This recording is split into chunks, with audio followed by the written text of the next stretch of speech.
Good evening, my dog people. Welcome to the Hellcat page. And as always, this is for entertainment purposes only. And please don't come at me with no illegal dog fighting. No, I don't fight dogs. Just like the history of slavery is told over and over, but you can't own slaves. So don't come at me with that. This is based on pure history of these dogs. And as always, once again, I always like to start my videos off with reading is fundamental. And what I mean by that statement is, reading is the basic foundation in which speech and writing grows. So that's one to grow on. And, as we move forward, in life, 10, 20 years from now, everything will be, a lot of the things we consume in our mind will be based on just ebooks and with stuff reading to us. But it's my idea that you should have a good balance of, if you're going to, just like you sitting here listening to me, you should have a good balance of reading and the ebooks and have each of them complement each other. All right, so with that out of the way, we're going to do a story on Hurricane Kennels champion Stormin Norman, bred by Wildside Kennels. Hurricane Kennels Stormin Norman was born February 1st, 1990, one of 10 puppies in a litter side by Long's Weirdo, who is a son of Jeep, out of Garner's Ronnie. She goes back to Crenshaw's Otis, Honey Bunch, and it's that Grand Champion Snake. And then on the bottom side is Finley Bow to Honey Bunch. So she's Otis Honey Bunch on top, Bow Honey Bunch on the bottom. And her dam is Crenshaw's Missy, Champion Missy, Crenshaw's Champion Missy. And her sire is Braham's and Singleton's Grand Champion Snake. And through Long's Widow, the sire of Stormin Norman, he's a son of Jeep. And dam is Aura's Dolly, which is also a daughter of Jeep. And she goes back to Otis and Honey Bunch. So it's a good blender, good breeding. Got some line breeding going in there. Nice breeding. So let me see. One of 10 puppies in a litter long gone is right.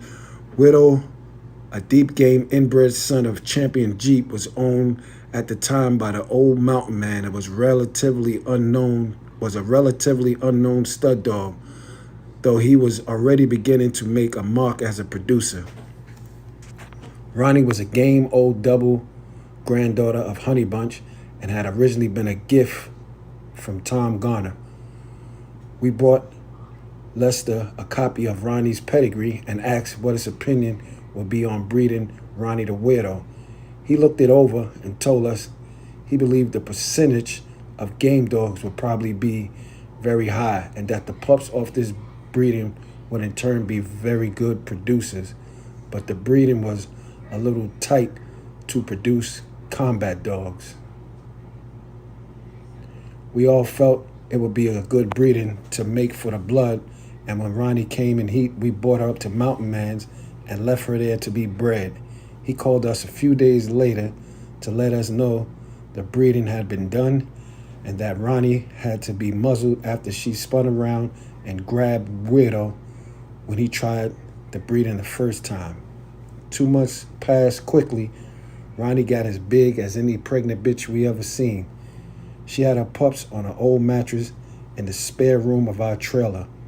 She bit the cord too short on the 9th pup and it died, and the 10th pup.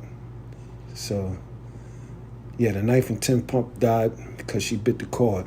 A little buckskin bitch was born 14 hours after the rest of the pups, blue and lifeless.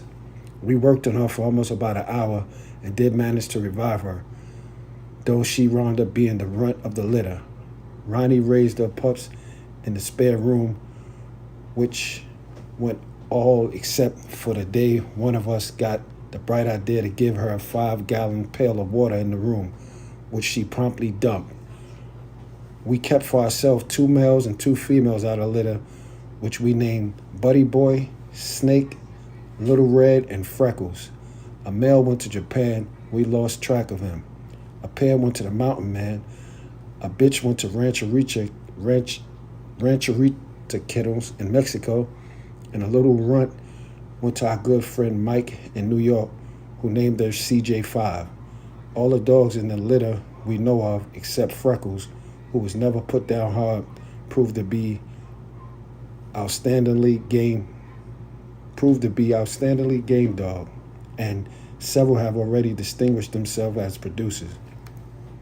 Because of the lack of space, we later let go of Snake, though we later got him back, and Little Red, but kept Freckles and Buddy Boy. When he was about 16 months old, we traded Buddy Boy for another dog to our friend Mike, who had CJ. CJ had already proved to be a very game little bitch from what we saw of Buddy Boy before he left our yard. He appeared to be, at very least, a late bloomer. At the time, the last thing we needed was another stud dog. Buddy Boy was set down about a half a dozen times in his schooling after he left our yard, and our friends up there described him as a dog of sort of wheel of fortune in his head. Spin the wheel one day, you come up with a future champion. Spend it a month later, you might come up with worthless instead, and the time after that, he might look great again. One day we got a call from our friend Kyle at Hurricane Kennels, asking us about a dog off of Long's Weirdo and Garner's Ronnie that was in New York. We gave our honest appraisal of the dog on what we knew of him, and he then informed us that he just purchased the dog as a match prospect. We told him that the dog would probably be a great producer, but we really wouldn't consider him a match prospect. Mountain Man, who had seen Buddy Boy on tape, gave him pretty much the same opinion. A couple of weeks after that, he called us again and said that he had looked at the dog and he could see what we meant. The dog made all sorts of goofy moves, but he did scratch every time. He said he was just going to put him on the back burner and give him more time to mature.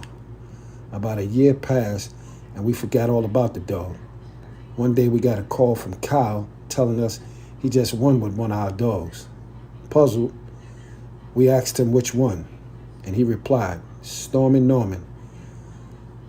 The answer to this was, who the hell is Stormin Norman? And Kyle went on to explain that was Buddy Boy's new name.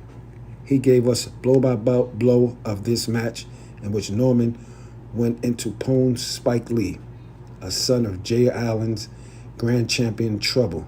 Spike barnstormed Norman for the first 10 minutes, but Norman came to the top and won in 25 minutes. We asked if he planned on bringing the dog out again, and he said he'd probably just keep him as a stud dog. Once more, it was a whole year before we heard about Norman again. For his second match, he beat a very highly regarded one-time winner, Exterminator's Panama Jack. Jack was a son of Havana Boy's Grand Champion Rodney. Norman did his usual goofy moves for the first 15 minutes or so before settling down and doing some serious biting at the 40-minute mark when his opponent was picked up. He was fading fast. Over a year passed again before Norman was matched for his championship. He was now over 5 years old and went into another popular local dog, Akeem and Florida Posse's Whitey, who was also a 2-time winner out of Jeep Red Boy breeding. Stormin Norman had finally come into his own. He fought straight ahead, and the two dogs swapped it out for over an hour. Whitey had the harder mouth than Norman. He had reportedly killed both of his previous opponents and everything else he had been put on. But he didn't make his third scratch at 115, making Norman the winner and now a champion. We like to congratulate Cal for the great job he did with Stormin Norman. Not many dogmen would have had the patience to bring the dog along slowly like he did. We feel Stormin Norman should make an excellent dog and wish Hurricane Kennels the best of luck with him. Don't forget to like and subscribe and share.